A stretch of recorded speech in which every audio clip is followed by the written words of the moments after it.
కాశీలో Suman TV. Suman TV ప్రేక్షకులకి నమస్తే. కాశీలో సుమన్ టీవీకి స్వాగతం. Sponsored by Varahi silks. పెళ్ళైనా పండగైనా వేడుక ఏదైనా పట్టు చీరల ప్రత్యేక వేదిక వారాహి సిల్క్స్. సాంప్రదాయానికి సౌందర్యానికి వారధి. నమో భవాయ నమో హరాయ ఓం నమః శివాయ నమః శివాయ నమః శివాయ ఓం నమః శివాయ నమో భవాయ నమో హరాయ ఓం నమః శివాయ. కాలభైరవ స్వామి దర్శనం తర్వాత ఇప్పుడు మనం ఇంకొక అత్యంత ఇంపార్టెంట్, చాలా చాలా ఇంపార్టెంట్, ప్రతి ఒక్కరూ తప్పకుండా దర్శించుకోవాల్సిన గుడికి వచ్చినాం అన్నమాట.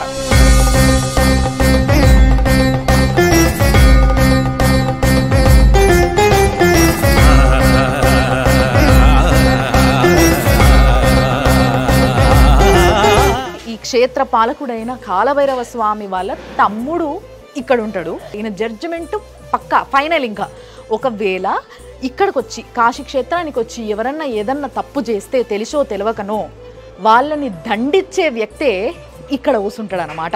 సో ఆయన్నే ఒకసారి ఇట్లా చూడండి, మీకు కూడా అర్థమైపోతుంది. శ్రీ దండపాణి భైరవ్ మందిర్. మీరు కాశీకి వచ్చినప్పుడు ఈయన దగ్గరికి రాకపోతే మీ కాశీ యాత్ర పూర్తి కానే కాదు ఎప్పటికీ కూడా. ఎందుకంటే మీరు కాశీలో తెలిసో తెలియక చేసిన తప్పులన్నిటినీ కూడా కొట్టేసేది ఈయననే. తెలుసు కదా మీకు. మనకి ఎప్పుడైతే మనము పోయిన తర్వాత నరకంలోకి పోయినప్పుడు అక్కడ మన పాపాల చిట్టా ఉంటుంది కదా, ఆ చిట్టాల ఇక్కడ మనం చేసిన పాపాలన్నిటినీ కూడా తీసేసి కొట్టేసే వ్యక్తి ఈయననే. ఆ మహనీయుడు ఈయననే. కాబట్టి మనసారా ఆయనని మొక్కుకోండి. తప్పకుండా ఈసారి మీరు కాశీకి వచ్చినప్పుడు ఈ దండపాలక భైరవ్ దగ్గరికి రావాల్సిందే.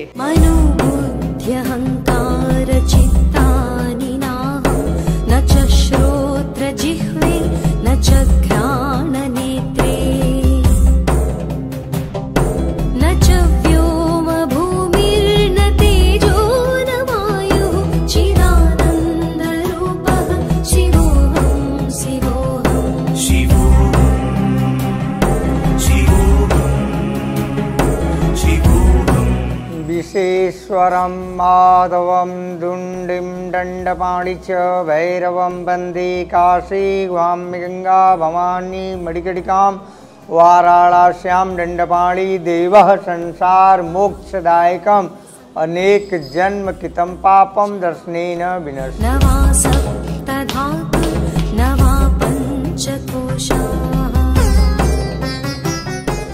దండపాణి భైరవ్ దర్శనం అయింది కదా. ఈ స్వామి దర్శనం కంపల్సరీ. ఇక్కడికి వచ్చినప్పుడు మనం ఇప్పుడు ఇందాక నేను మొక్కుకున్నప్పుడు చూసినరా ఇట్లా ఆ దండనం అంటారు కదా, దండిచ్చేదని దండనం అంటారు కదా. సో దాంతో ఇట్లా ఈపులో కొడతారు అనమాట. మరి ఈ గుడి యొక్క చరిత్ర గురించి గురుజీని అడుగుదాం. గురుజీ నమస్कार. तो ये स्वामी का विशिष्ट बता दीजिए प्लीज. काशी खंड के चतुर्थ देव हैं. इनका काम है काशी में दंड देना और मुक्त करना. काल दंड, कर्म दंड, भोग दंड, राज दंड, यम दंड से मुक्त हेतु दंडपाणि का दर्शन करें. काशी फल, ये काशी का फल जब पाते हैं जब दंडपाणि का दर्शन प्राप्ति होता है, आपको काशी का फल प्राप्ति होता है. काशीवास के लिए, यहाँ पर रहने के लिए, काशीवास के लिए जब दंडपाणि और काल भैरव की इच्छा है तो काशीवास होगा, और नहीं तो फिर घर जाना है. ठीक है. हाँ. और ये प्राचीन युगों से जो है ముఖ్యంగా కాలభైరవ స్వామి ఇంకా ఈ స్వామి మనం చూస్తున్న ఈ దండపాణ స్వామి వీళ్ళిద్దరి యొక్క పర్మిషన్ ఉంటేనే మనం ఇక్కడ ఉండగలుగుతాం. లేదంటే సపోదాకి ఇంటికి పోవాల్సిందే. కాబట్టి ఫస్ట్ రాగానే వీళ్ళిద్దరు పర్మిషన్ తీసుకోవడం జరుగుతుంది అనమాట. ఇంకోటి ఏంటి అని అంటే ఎటువంటి ముక్తి కావాలన్నా ఆ ముక్తిని ప్రసాదించే స్వాములు వీళ్ళిద్దరే అనమాట. కాలభైరవ స్వామి వాళ్ళ అన్న అయినా ఇక్కడున్న ఈ స్వామి. సో ఆ ముక్తి కోసము ఏదైతే దండన ఇక్కడ మనం తీసుకుంటామో అక్కడ మన పాపాలన్నీ కడగడం జరుగుతుంది. కాబట్టి వీడికి చాలామంది వస్తారు. సో వీళ్ళ పర్మిషన్ కంపల్సరీ. అయితే ఇక్కడ ఇంకోటి ఏంటంటే ఈ స్వామికి రైట్ సైడ్లో కాలకూపు బావి అని చెప్పేసి ఒకటి రాసింది ఉంది. ఒక బావి ఉంది కిందికి, చాలా కిందికి ఉంది. మరి అదే ఎందుకు ఉంది అసలు అనేది అడుగుదాం.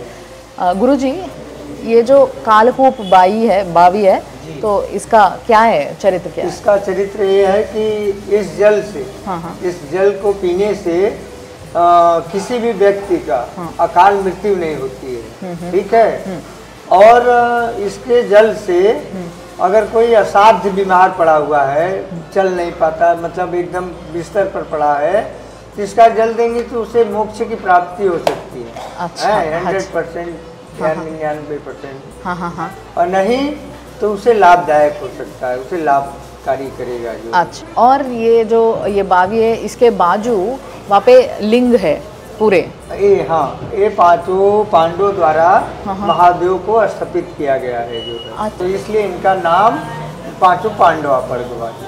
అచ్చా, ఆ బావి ఏదైతుందో ఆ బావిలో ఉన్న నీళ్లు తాగడం వల్ల ఫస్ట్లీ ఎటువంటి వ్యాధులున్నా ఏదైనా కూడా, ఒకవేళ మరణ భయం ఉన్నా లేకపోతే వాళ్ళకి అకాల మృత్యు అంటారు కదా, అంటే చిన్న ఏజ్లోనే జీవితం చూడకుండా చనిపోయే జాతకస్తులు ఎవరైనా ఉన్నా కూడా వాళ్ళు బతికిపోతారు అన్నట్టు. అట్లా అకాల మరణం అనేది జరగదు ఎవ్వరికి ఆ నీళ్లు తాగిన వాళ్ళకి. అంతేకాకుండా ఎవరికైనా ఏదైనా పెద్ద వ్యాధి, అసలు ఒక్కసారిగా మంచం మీద పడిపోయి ప్రాణము అటు పోకుండా ఉండి కొట్టుకునేటోళ్ళు ఉంటారు చూసినరా, సో వాళ్ళ యొక్క ముక్తి కోసం ఈ నీళ్ళని, అంటే వాళ్ళకి మోక్షాన్ని ప్రసాదించే జలం అనమాట అందులో ఉన్న నీళ్ళు.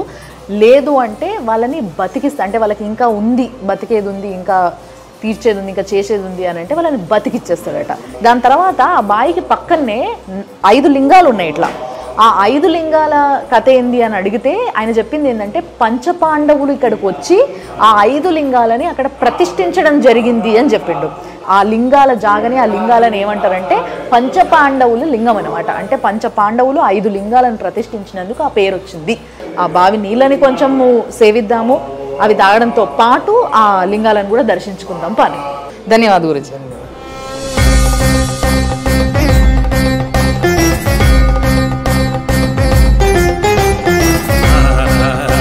కాలకూపం నుయ్యి అని చెప్పేసి రాసుంది కూడా ఇక్కడ. ఇది లోపల చాలా లోతుకుంది, దీంట్లో నీళ్లు ఉన్నాయి. ఆ నీళ్లు తాగడం వల్ల అకాల మృత్యు ఎవరికైతే ఉంటుందో, అంటే కొంతమందికి జాతకంలో తొందరగా చనిపోవడం, అంటే అకాల మృత్యువు అంటారు కదా, అలాంటి అకాల మృత్యు ఎవరి జాతకంలో అయితే ఉందో వాళ్ళని కాపాడుకోవడానికి చాలామంది ఈ నీళ్ళని తీసుకెళ్ళి వాళ్ళకి ఇస్తారనమాట. ఆ నీళ్ళని తాగడం వల్ల, ఈ జలం తాగడం వల్ల వాళ్ళకి ఆ అకాల మృత్యు దోషాలన్నీ కూడా పోవడం జరుగుతుంది. లేకపోతే అసలు లేగలేకపోవడం, నడవలేకపోవడం, ఇలాంటి వ్యాధులు వచ్చిన వాళ్ళకి కూడా ఈ జలం తాగించడం వల్ల వాళ్ళు ఆ వ్యాధుల నుంచి బయటపడి మంచి జీవనాన్నైనా పొందుతారు. లేదా ఒకవేళ పెద్ద వయసు వాళ్ళు అయితే ఆ బాధ, హింస భరించలేక మంచానికి అతుక్కున్న వాళ్ళు కొందరు ఉంటారు చూసినరా, వాళ్ళు ఈ జలాన్ని సేవించడం వల్ల మోక్షమన్నా పొందుతారనమాట. అది ఈ జలానికి ఉన్న విశిష్టత. దీంట్లో నీళ్ళు ఉన్నాయి చూడండి మీరు.